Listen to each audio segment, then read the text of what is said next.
Hello students, welcome to Biofair. तो आज हम देखेंगे कि स्मॉल इंटेस्टाइन में डाइजेशन कैसे होती है। सबसे पहले स्मॉल इंटेस्टाइन में जो डाइजेशन होती है वो कंप्लीट डाइजेशन होती है। मतलब आपकी जो भी डाइजेशन बक्कल कैविटी, स्टमक में स्टार्ट हुई है वो कंप्लीट आपके स्मॉल इंटेस्टाइन में होगी।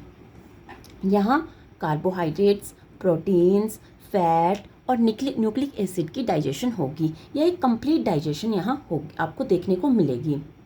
स्मॉल इंटेस्टाइन में कुछ एंजाइम्स प्रेजेंट होते हैं जैसे कि लैक्टेज, सुक्रेज, माल्टेज, अल्फा डेक्सट्रिनेज, अमीनोपेप्टिडेज और डाईपेप्टिडेज।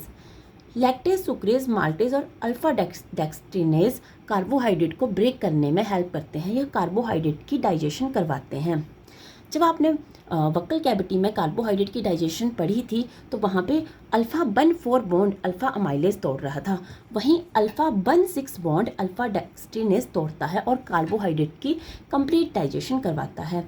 और अमीनोपेप्टिडेज और डाईपेप्टिडेज, नाम से ही क्लियर हो रहा है कि पेप्टाइड बॉन्ड को तोड़ते हैं, मतलब यह प्रोटीन की डाइजेशन करवाते हैं।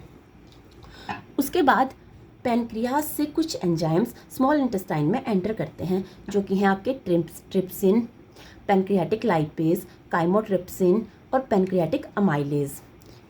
ये सब स्मॉल इंटेस्टाइन में एक्टिव होते हैं।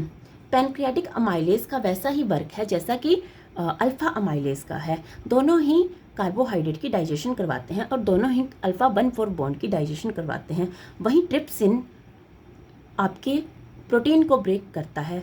जो स्टमक में पेप्सिन काम करता है वो स्मॉल इंटेस्टाइन में ट्रिप्सिन काम करता है। और पैनक्रियाटिक लाइपेज, जो कि नाम से ही क्लियर कर रहा है कि लिपिड की डाइजेशन में हेल्प करता है।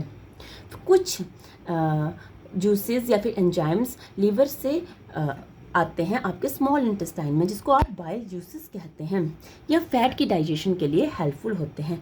तो ये सारे जितने भी एंजाइम्स थे वो सब इकट्ठा होते हैं आके स्मॉल इंटेस्टाइन में और ये डाइजेशन को कंप्लीट करवाते हैं। ये सब स्मॉल इंटेस्टाइन में एक्टिव होते हैं। और जब कार्बोहाइड्रेट की डाइजेशन होती है तो कार्बोहाइड्रेट ग्लूकोज में चेंज होता है। जो लास्ट प्रोडक्ट है डाइजेशन के बाद वो आपको ग्लूकोज मिलता है। प्रोटीन, जो कि एक लंबी चेन होती है अमीनो एसिड की और पेप्टाइड बॉन्ड के साथ जुड़ी होती है, जब इसकी डाइजेशन ट्रिप्सिन, पेप्सिन मिलके करवाते हैं तो लास्ट प्रोडक्ट आपको अमीनो एसिड मिलता है। और ट्राइग्लिसराइड्स टूटते हैं आपके फैटी एसिड्स और मोनोग्लिसराइड में। इस तरह आपकी स्मॉल इंटेस्टाइन में डाइजेशन कंप्लीट होती है। लेकिन कुछ स्मॉल अमाउंट ऑफ डाइजेशन आपके लार्ज इंटेस्टाइन में भी होगी। वहाँ कोई भी डाइजेस्टिव जूस या डाइजेस्टिव एंजाइम नहीं होगा। वहाँ कुछ बैक्टीरिया कन्वर्ट करेंगे आपके कुछ कॉम्प्लेक्स मॉलिक्यूल को। Thank you.